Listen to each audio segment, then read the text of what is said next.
یہ کہانی ہے ایک لڑکی زویا کی جو لاہور کے ایک پرانے محلے میں اپنی دادی کے ساتھ رہتی تھی۔ دادی اکثر اسے منع کرتی تھیں، زویا، صحن کے پچھلے کمرے میں مت جانا، وہاں وہ چیز ہے جو سوئی نہیں جاگتی ہے۔ ایک رات زویا کی دادی بیمار ہو گئی۔ دوا لینے وہ اکیلی نکلی، لیکن جب واپس آئی تو دیکھا گھر کا پچھلا کمرہ جو ہمیشہ بند رہتا تھا آدھا کھلا تھا۔ کمرے سے کسی کے پڑھنے کی آواز آ رہی تھی، جیسے کوئی تعویذ پڑھ رہا ہو۔ آواز ایک مرد کی تھی، مگر گھر میں کوئی مرد نہیں تھا۔ زویا نے دروازہ بند کر کے سوچا شاید وہم ہو، لیکن اگلی دادی کی طبیعت اور خراب ہو گئی۔ ان کے جسم پر نیلے نشان بننے لگے۔ زویا نے قریبی عامل کو بلایا۔ عامل نے بس ایک نظر ڈالی اور کہا، کسی نے ان پر زندہ تعویذ باندھا ہے، اور وہ تعویذ اسی پچھلے کمرے میں دفن ہے۔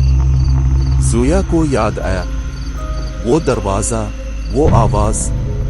عامل نے سختی سے کہا، رات کے 12 بجے تمہیں خود جا کر وہ تعویذ نکالنا ہوگا، لیکن یاد رکھو کچھ بھی ہو جائے دروازہ بند رکھنا اور پیچھے مت دیکھنا۔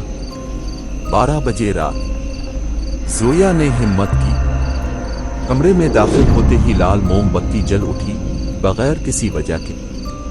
کمرے کے بیچ میں ایک پرانا لکڑی کا صندوق پڑا تھا۔ زویا نے اسے کھولا۔ اندر ایک خون سے بھیگا تعویذ تھا۔ جیسے ہی اس نے تعویذ اٹھایا، کمرے کا دروازہ زور سے بند ہو گیا، اور پیچھے سے کسی کے سانس لینے کی آواز آئی، بھاری گہری سانسیں۔ عامل کی بات یاد آئی، پیچھے مت دیکھنا۔ لیکن زویا نے ایک لمحے کو پلٹ کر دیکھا، اور پھر اس نے دیکھا ایک کالا سایہ جس کی آنکھیں جلتی ہوئی تھیں اور چہرہ دادی جیسا۔ وہ چیخی، لیکن آواز نہیں نکلی۔ تعویذ ہاتھ سے چھوٹا اور زمین پر گرتے ہی سب کچھ اندھیرے میں ڈوب گیا۔ اگلی صبح جب عامل اور محلے والے آئے، زویا بے ہوش پڑی تھی۔